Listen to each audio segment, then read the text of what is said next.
kelompok saya, yaitu pada pembelajaran IPA di sekolah ini kita semua tahu bahwa peserta didik itu dituntut untuk lebih memahami mengenai fenomena alam yang terjadi di sekitarnya. Karena pembelajaran IPA merupakan suatu ilmu yang mempelajari tentang fenomena alam atau kejadiannya yang berdasarkan fakta, di mana hal itu melalui sebuah pengamatan ataupun observasi.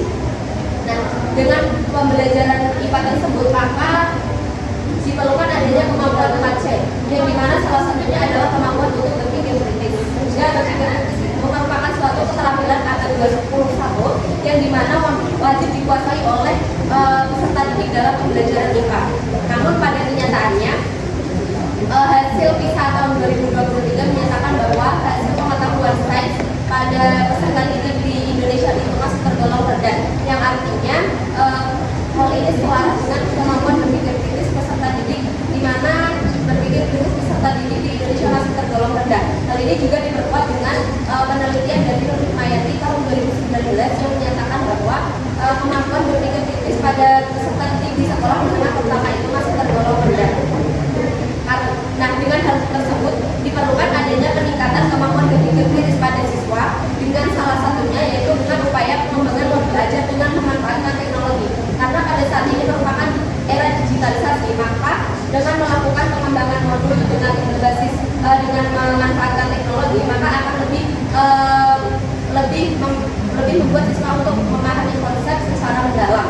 Selain itu, salah satu pendekatan ataupun basis dalam pengembangan modul yaitu dengan memanfaatkan pendekatan etnoscience, yang dimana pendekatan ini merupakan pendekatan yang memanfaatkan kearifan lokal maupun budaya setempat untuk mendorong pengenalan tentang sains asli ataupun sains ilmiah. Karena pada dasarnya pembelajaran IPA ini sangat dekat atau erat kaitannya dengan lingkungan di sekitar, sehingga dengan adanya pemanfaatan kearifan lokal ataupun budaya setempat dengan peserta didik mengetahui proses-proses kebudayaan ataupun budaya setempat, maka mereka akan mampu mengidentifikasi dan juga mampu menganalisis serta memecahkan masalah yang ada pada kebudayaan tersebut, dan juga mereka dapat merekonstruksi tentang sains asli dari pengetahuan masyarakat menjadi sains ilmiah, sehingga hal tersebut akan mendorong peningkatan kemampuan berpikir kritis. Nah, sehingga dengan adanya latar belakang yang sudah saya sampaikan tadi, saya mengambil judul mengenai penggunaan modul berbasis etnoscience untuk pengembangan kemampuan berpikir kritis siswa sekolah menengah pertama pada materi usaha dan energi. Nah, penggunaan teknologi dalam pendidikan sains mampu meningkatkan efektivitas pembelajaran dibandingkan dengan metode pembelajaran yang konvensional. Ini disampaikan oleh Meijel et al.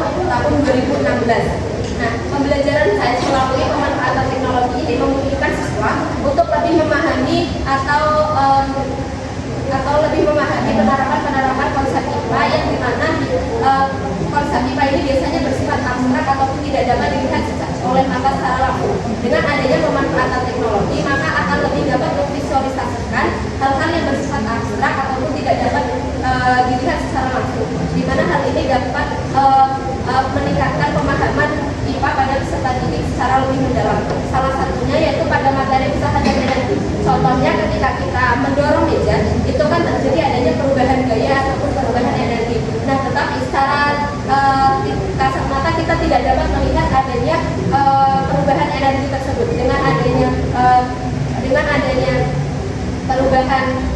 adanya penggunaan teknologi, maka dapat memvisualisasikan bagaimana perubahan energi tersebut terjadi.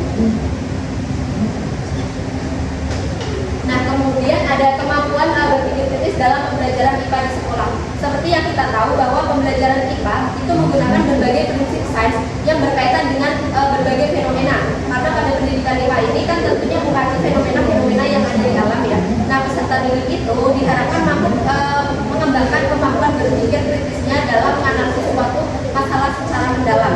Nah, Ice Budi dan Chen 2015 menyatakan bahwa manfaat berpikir kritis itu bersifat universal dan juga mendukung kebutuhan belajar pada peserta didik.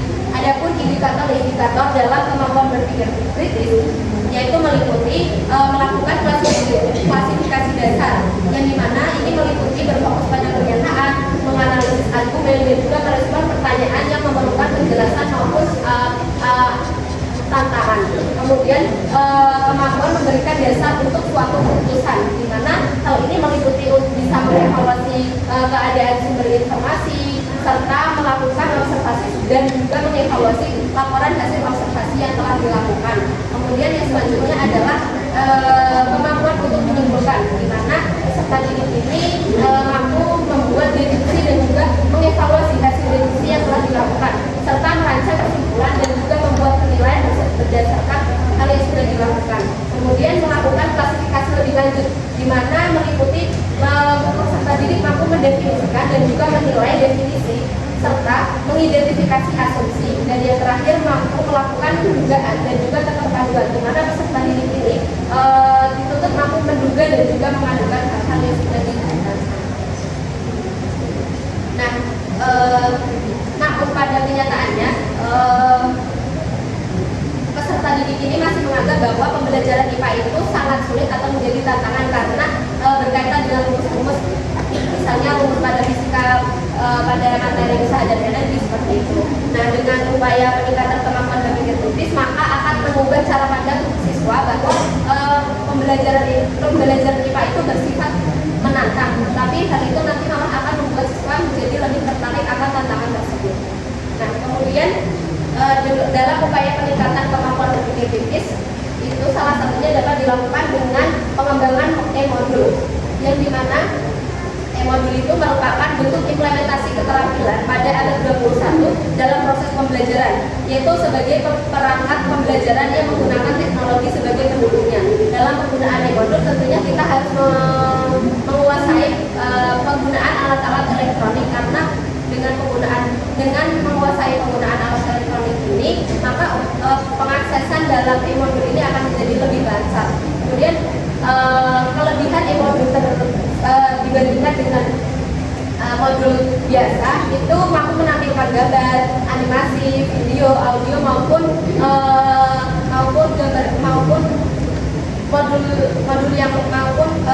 audio yang lainnya.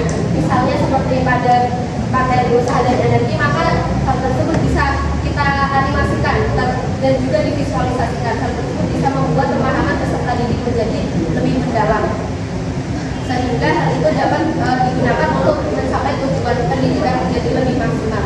Selain itu, keuntungan penggunaan modul elektronik atau e-modul yaitu memungkinkan peserta didik untuk melakukan kegiatan pembelajaran secara mandiri, sehingga peserta didik ini tidak hanya bergantung pada siswa saja, namun bisa belajar secara mandiri dimanapun dan kapanpun. Peserta didik ini mampu mengeksplorasi pengetahuan yang dia dapat dari e-modul terhadap referensi-referensi yang lainnya. Kemudian peserta didik dapat belajar mandiri kapan saja dan di mana saja. Penggunaan e-modul ini bersifat fleksibel, sehingga tidak hanya ketika di sekolah maupun di rumah saja, ketika ada perangkat elektronik yang memadai, maka mereka dapat mengakses e-modul tersebut. Seperti itu. Nah, kemudian adapun untuk menambah peningkatan kemampuan berpikir kritis pada peserta didik, kontennya yaitu menggunakan berbasis etnoscience, di mana etnoscience merupakan pemahaman asli tentang suatu komunitas budaya dan bahasa yang mengacu pada peta kognitif masyarakat di sekitar. Ini disampaikan oleh Sudarmin 2014. Nah, materi pembelajaran yang berhubungan dengan lingkungan peserta didik didukung oleh pendidikan sains masyarakat dapat meningkatkan pemahaman konsep lebih mendalam yang bersifat abstrak dan menjadikannya lebih bermakna. Karena pada pembelajaran berbasis etnoscience ini, peserta didik itu dituntut untuk mengidentifikasi dan menganalisis masalah-masalah dalam konteks kebudayaan ataupun kearifan lokal yang ada di sekitar. Hal tersebut tentunya akan menjadikan peserta didik itu menjadi lebih meningkatkan cara berpikir kritisnya. Nah, etnoscience ini juga merupakan suatu studi praktis yang bisa dilakukan secara belajar sambil melakukan atau learning by doing, sehingga hal tersebut mampu meningkatkan pemahaman peserta didik menjadi lebih mendalam. Nah, pendekatan etnoscience ini memberdayakan peserta didik dalam mengidentifikasi masalah, menggunakan pemikiran kritis dan analisis, serta bekerja sama untuk memecahkan masalah. Misalnya ketika sains masyarakat menjadi sains ilmiah. Nah, adapun modul yang telah saya sebut dalam upaya peningkatan kemampuan berpikir kritis pada materi usaha dan energi, di mana pada modul ini dilengkapi dengan konten materi mengenai usaha dan energi dan rekonstruksi sains pada kegiatan pengasapan ikan. Pada modul ini pada modul ini terdapat 2 kali pertemuan, yaitu 4 jam pelajaran, di mana pada pertemuan yang pertama yaitu menggunakan model discovery learning.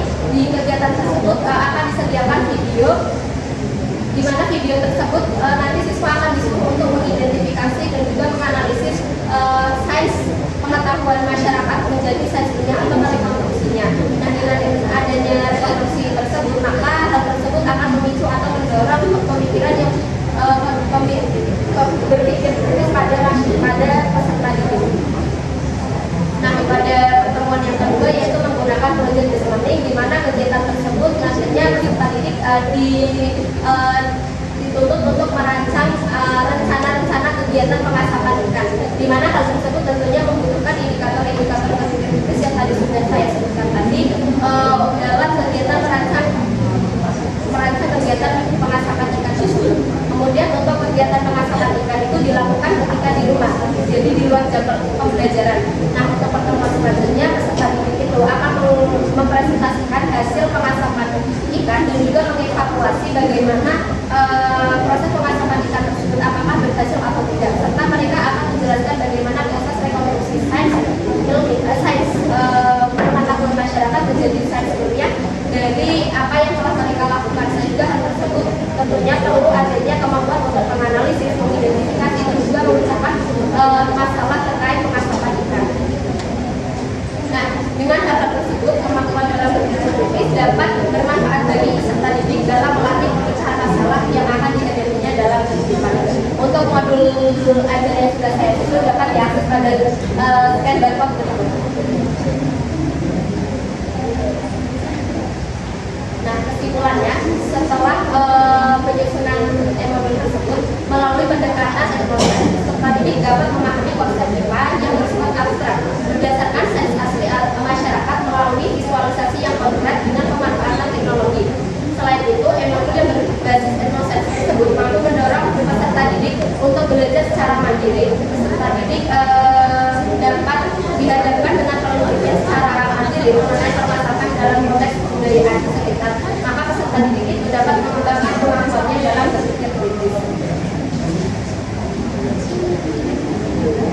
Demikianlah presentasi yang dapat saya sampaikan. Kurang lebihnya mohon maaf. Terima kasih atas perhatiannya. Semoga bermanfaat bagi kita semua. Wassalamualaikum warahmatullahi wabarakatuh.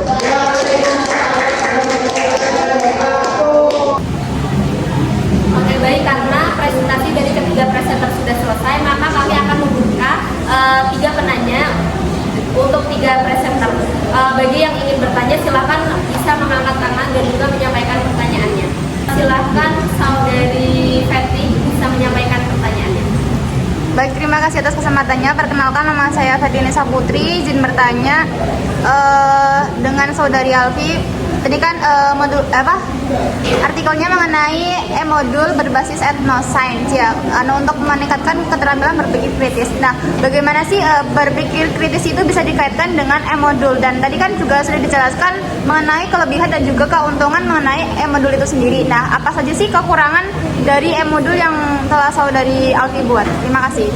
Baik, terima kasih atas pertanyaannya. Selanjutnya saya akan menjawab pertanyaan dari saudari Fetty, di mana pertanyaannya yaitu bagaimana modul itu berkaitan dengan proses pengembangan atau peningkatan berpikir kritis dan juga apa kekurangan dari modul yang telah saya buat. Oke, baik. Terkait modul yang sudah saya buat dalam proses peningkatan berpikir kritisnya, yaitu terdapat pada kegiatan-kegiatan dalam pembelajaran. Yang pertama, pada kegiatan pembelajaran pertemuan pertama yaitu menggunakan model discovery learning, di mana nanti siswa ini akan disediakan atau disajikan video tentang proses pengasapan ikan, di mana nanti siswa ini akan disuruh untuk menganalisis dan juga mengidentifikasi bagaimana sains dari pengetahuan masyarakat dan juga rekonstruksinya menjadi sains ilmiah. Dengan hal